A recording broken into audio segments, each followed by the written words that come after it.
these are Kentucky Cooperage Char 3 barrels you guys are working with.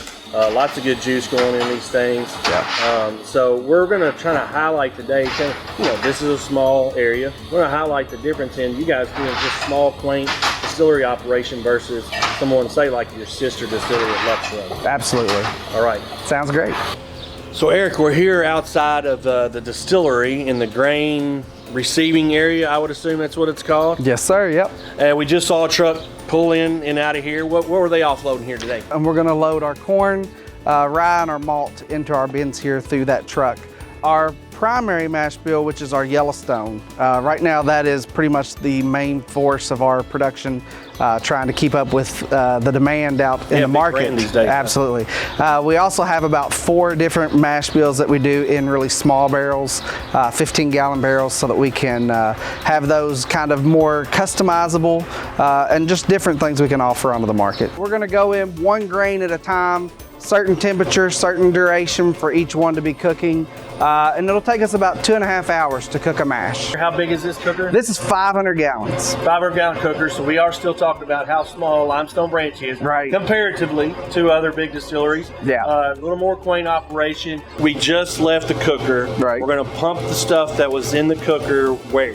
So we're going to pump into one of these fermentation tanks. We have 12 fermenters. 8 of them are 1,000 gallons, 4 of them are 500 gallons. Do you do any finger tests or anything? Only whenever we're wanting to have some fun. Got it. How about that? Absolutely, yeah. Oh, wow. Yeah, really sweet real on day one. So this is really where things get different between big distilleries versus Limestone Branch. Right. And the pot distillation. Yeah. Yeah. So in your larger distilleries, that fermentation process, when it's complete, they're going to go into what they would call a beer well.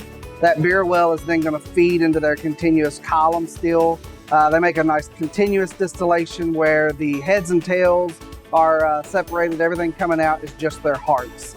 So for what we're doing here, the difference, we load 1,000 gallons of mash into this still. We're going to distill all the alcohol off of that in one batch. And that's what we would call our low wine. Low wine will then move from this still into our finishing still, which is our Trident still. This is a 600-gallon still. So after it comes out of this beautiful Trident still, then it's clean enough, you're going to proof it down and then go into those barrels. Yeah, yes sir. We go in a little bit lower barrel strength than some of the other distilleries. We go in at 107.2 versus the 125, correct, yeah. So pot distillation at its finest here at Limestone Branch Distillery. Eric Downs, the head distiller. Love to see the small, quaint distilleries. I've been in the big ones, been in the small ones. This one's kind of right in the middle. Yeah. Perfect little spot here. Eric, I really appreciate your time today showing us around. No problem. Thank you. I'm glad to have you guys out.